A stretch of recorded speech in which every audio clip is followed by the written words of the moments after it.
Hi, I'm Linda Finaris, host of the B2B Brand180 podcast and CEO of Millennium Agency, where you'll learn all the latest tips on how to grow your business with branding, strategy, and other lead generation points. Today, I am super excited to bring in Drew Neisser. He has had a large career, specifically working for some big agencies, and he founded Renegade in 1993. So he's won just about every possible award out there regarding creativity and marketing effectiveness, written some books, and which I'm sure he'll share a little bit more. But what is great about Drew is he's really going to bring us some insight today around B2B marketing and strategies that really do work. And one of the best-selling authors, Jay Baer, called him one of the strongest B2B marketing thinkers in the world, which he says makes him laugh, but what makes his wife laugh, but I'm actually going to ask him a few questions about that. So welcome, Drew. Super happy to have you here today. Thanks for joining in. Thank you. The last 4 years have been a joyride doing CMO Huddles, which is part of the way I've really become this B2B expert. So anyway, thank you for doing this. I know how much work it is to do a podcast, so I really appreciate being on your show. No, I love having you here. So is there anything else you'd like to add about your background today? Gosh, I'm a passionate marketer, and I've been interviewing CMOs for well over 10 plus years. Probably, I've lost count. It's over 600. And that is like my mantra. That's how being able to talk to CMOs, interview them, go through their case histories has really given me a pretty profound look at it, at the challenges CMOs face, particularly in B2B, and also as a coach, which I do more and more of, both in the capacity of CMO Huddles, as that sort of, if you think about it as a large coaching group, but also one-on-one. Awesome. So my first question really to you, Drew, is why do you think you were defined as one of the strongest B2B marketing thinkers in the world? That's a pretty big statement. So I just sent Jay a copy of my book, and Jay has been on my podcast a couple of times, but I tell you what, almost once, maybe once a month, I'll get a praise for something. Someone will send some nice feedback, and my wife will say, "That's because you're one of the strong," and then she can't quite get it exactly right. So we have this big chuckle over it. I have been told that it is when someone makes you a compliment, just accept it. I'm one of those folks who, of course, struggle with that. But anyway, I'm delighted that Jay said it. I think my book, Renegade Marketing, 12 Steps to Building Unbeatable Brands, really resonated with him. And we've had enough conversations, and we've spoken at certain events together that he has a sense for my insights, I guess. That's phenomenal. So tell me, on the B2B side, there are many, many different types of B2B industries out there. Which ones do you think are doing well? Which ones are, no, I don't want to say failing, but maybe not doing so well. What's your thoughts on that? So I've got thoughts, and then I've got research. So on the research side, I could just share, we did a study of 121 B2B CMOs earlier in the year, and 69% think their industry is in a recession. So that's almost 7 out of 10. The only ones that didn't feel like they were in recession tend to have some generative AI component that was keeping them moving. And, going back to that study for just a second, the thing about it is that when your industry is in a recession, your budget gets cut, it gets harder to do it. Buyers are much more likely not to buy or stretch out the deal cycles. And we saw all of that in the data. And CMOs are forced to cut their staff and along with their budget. So you just have what I would describe for most as the most stressful period in recent memory for these folks. I mean, 61% feel this is the most professionally challenging period of their time. So there's like two economies out there. There's sort of B2B in general, and then there's sort of the AI folks. And I could say there's a little bit of growth in health tech and a little bit of growth but there's no growth in MarTech. So it's a share battle. So anyway, we all need interest rates to go down. And when that happens, we'll have a lot more happy B2B marketers. I guess I'm wondering is manufacturing versus energy versus other things. Do you have any data related? Well, so, in general sense, obviously things like solar are doing well, but they have supply chain issues. So, because one of the huddlers in our CMO Huddles community works for a solar company, and their growth is restrained Okay. by certain factors. So they should be doing well. Martech is not, as a general rule, is not doing well at all. And Mhm. that's any kind of thing that helps a marketer, do their marketing more efficiently or measure more things. So in terms of manufacturing, again, you have to look at it on an individual basis. These are still growing, but Tesla isn't, right? There's pockets of success out there, but it's pretty spotty. Again, I think if you threw a dart at a B2B company, chances are you'd hit one that was not doing as well as they did in 2022. Right. I'd love to talk more about the CMO role because Sure. I've been around the block for a while. So things have just become more and more complicated for the CMO in so many different ways. There are so many different ways to market today. There are so many different things to track. It's hard to know what's working and what's not. And it's becoming more confusing. So I'm just, from your perspective, why is the CMO role more challenging now than ever before? So you're right. You hit on a lot of the things. I mean, besides the media choices and the technology and the splintering of it, you could go to almost any category and you would probably find 50 competitors in it. So there's too many companies chasing the same customers. It's very few brands have any kind of mind space, which is really Mhm. the objective of all of our marketing. So the job has always been hard. Right. And one of the primary reasons that folks don't acknowledge is that less than 20% of CEOs, and it doesn't even matter what size company it is, in B2B have any experience in marketing. That's interesting. And so you have executives who are making decisions on budgets and where to allocate budgets who have no idea how the sausage is made, so to speak, how a marketing plan is put together. They also don't really have a sense for what differentiation looks like. And how long it takes. And it's a real problem because, and by the way, a packaged goods company, this couldn't happen because product managers control the budget. They control the P&L. Right. They know what differentiation, it doesn't work that way in B2B. And so you have a lot of disconnections and you have CEOs, and I write about this a lot on LinkedIn. You have CEOs who say, just spend money on ways to get me leads. That's it. Right. That's all they want. It doesn't work that way. If you don't understand how marketing works and how brands are built, as a CEO, you are doomed to be frustrated with your CMO. Right. Right. Yes. Like it's cast a wide net. It doesn't work that way. Right. Yeah. Right. So when it comes to that CMO role, and they are looking at difficult, challenging times, how do you think they should go about maybe cutting their budgets, looking at staffing, or go to market plan? And how does AI play into all this now? Because that's a Sure. whole other element that I think, marketers are dealing with and trying to navigate that in the most effective Right.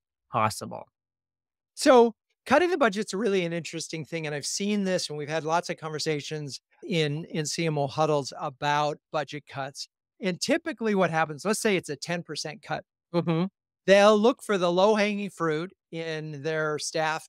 They'll look at their low hanging fruit, will quote the underperforming media, and they'll pretty much stop there and they'll just cut those things. And what we talk a lot about is you really need to start again and say, I have a new budget, which means I have to focus my budget in a different way. I can't reach as many people. I don't need as many staff.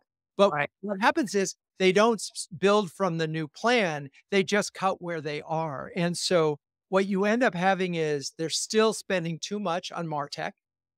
Like you'd be amazed anytime you see that number go over 10%, in my mind, Right. too much. But it's Right. at 15 or 20% after a cut.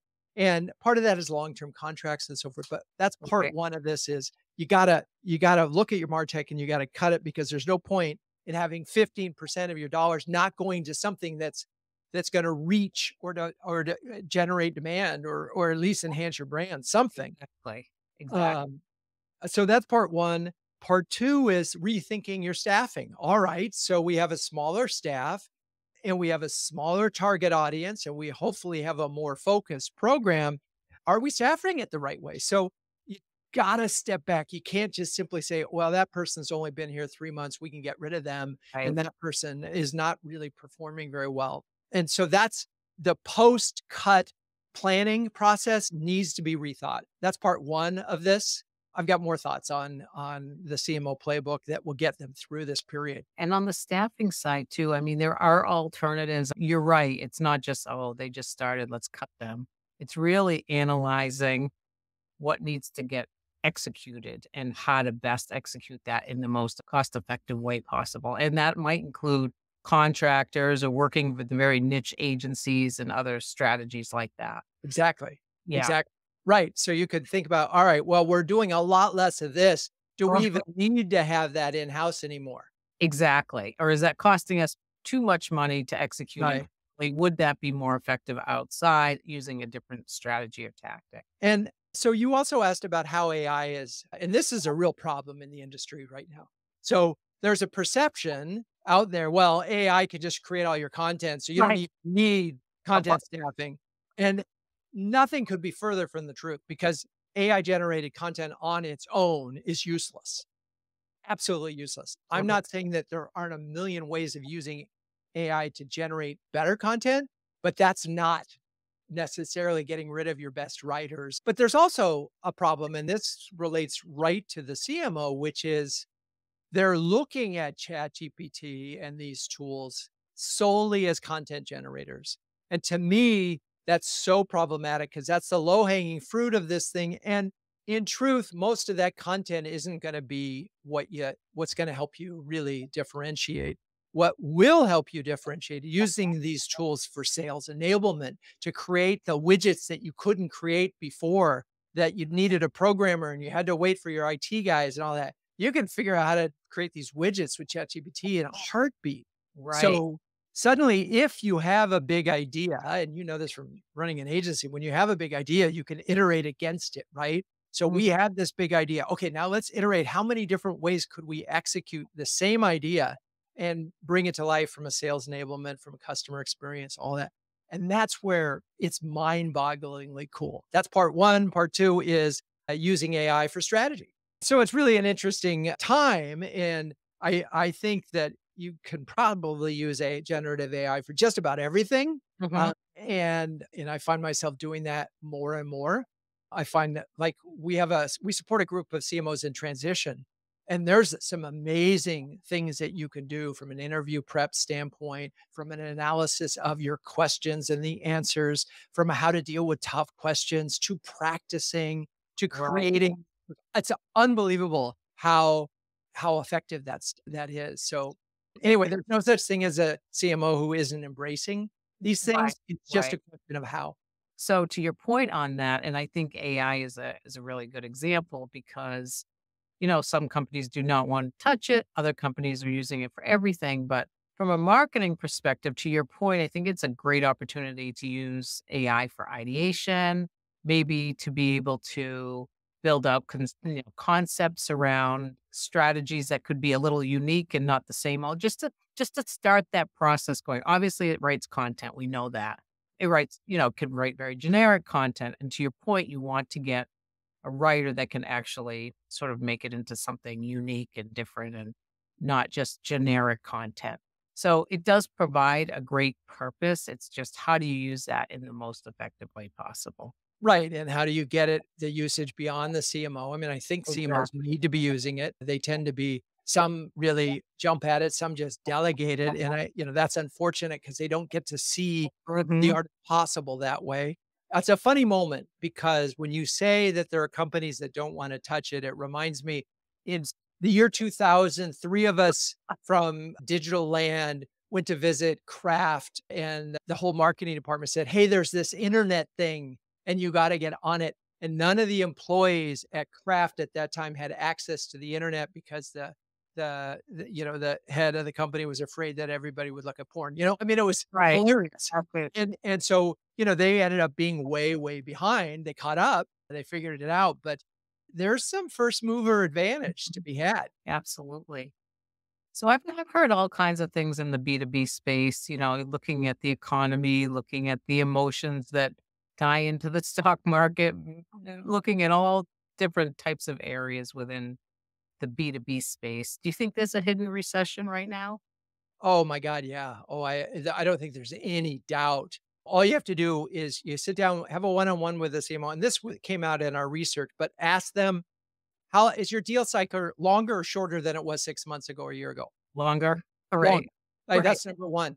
Is your close rate better or worse than it was 12 months ago? Right. Worse, right? And so those two things alone, and then how many deals did you think you were gonna do where the customer didn't buy anything? Right.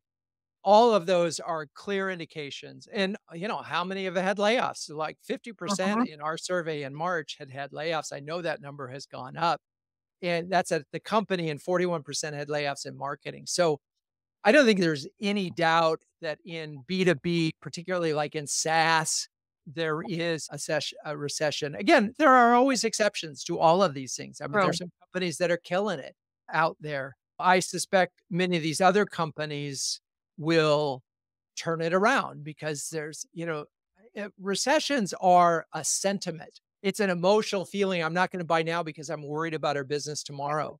To happen, When right? the sentiment gets better, people make purchase decisions. Uh-huh. And so they're more risk averse than they usually are right now.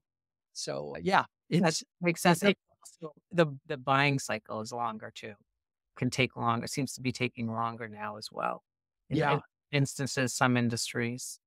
So what do you think's working for the B2B CMOs right now? Well, this is the thing that I emphasized in the recession report, the hidden recession report that we did. I gave 3 things that I think CMOs can do right now to not just protect their job, but deliver more for their companies. Part 1 is think about expanding the role. So we call it CMO plus. And Right. find that thing that you can grab, whether it's internal comms or corporate comms or ESG or customer experience or customer success, if that's a separate thing. But add that to your portfolio because one, it makes your salary and so forth that much more efficient to your Uh-huh. organization. But two, it will get the CFO, the CEO, the CRO to look at you slightly differently, more as a business professional and less at, oh, just the marketer. So Yeah. that's part one. Part two is focus. I mean, let's face it, the definition of strategy is what you say no to. And what I see when I see most B2B plans is what we call the peanut butter effect. Too Mhm. many targets, too many message, too much splinter, no resonant big idea, and they're losing the battle. They are not known for anything. They're trying to, and they've sliced and diced their target and their message to the point that they don't have a brand. They don't Right. stand for anything. So idea concentration is number two. Number three is obviously AI implementation beyond content. And then number four is really rethinking spending. Like Mhm. less on MarTech. The swing over the last 4 years has been 95% quote demand gen, Mhm. 10% on brand, Right. and really got to fix that. And, don't use the word brand, use the word reputation because that seems to Right. be less fluffy and people understand that. But the point is that if you just keep sending emails and go to the events and expect your brand to grow, you're going to have a problem. Yeah. So, Getting more and more cluttered every minute. Absolutely. So I have one final question. This one's super easy, and I'll let you share a little bit about your book. oh, sure. Thank you. Just happen to have a copy right here. Uh-huh. Renegade Market, 12 Steps to Yeah. Building Unbeatable B Brands. Uh, what I love, and I've gotten lots of folks to write reviews about it, and what they enjoy are the stories. It's what we remember. It's also sort of part of the book is the medium is the message. If this was boring, that'd be a problem because this is sort of B2B marketing. I'm talking to marketers. And I just included, I don't know, 60, 70 different stories within here, some of which are really dramatic. And like one of my favorite stories in the book, because I had the privilege of naming the tough book for Panasonic and Okay. launch. And the way we launched it was when we got the first prototype from Japan, we ran over it live for, Good Morning America from the equivalent of CES with a Hummer, Oh, wow. 6,000-pound Hummer. So it was you could just imagine the engineer sweating. But, Yeah. it's the kind of story that I include in the book to sort of inspire folks strategically and simply to do marketing that makes a difference. Yeah. Think out of the box a little, right? Well, everyone, I just want to take a moment and thank you for tuning into the B2B Brand 180 podcast today. We hope that you found the insights and strategies shared to be valuable and actionable. Thanks so much, Drew. That was great to have you here today. So I would love for you to share how businesses can get in touch with you, how CMOs can get in touch with you.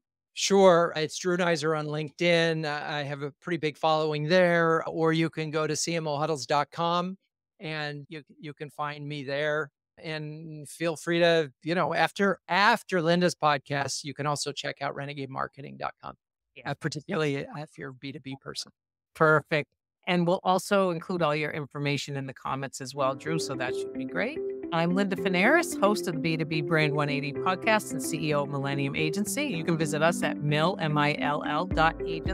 or lindafinaris.com, or you can just connect with me on LinkedIn. I'd love to take questions, so feel free to ask any question you'd like. Thanks again for listening to the B2B Brand 180 podcast.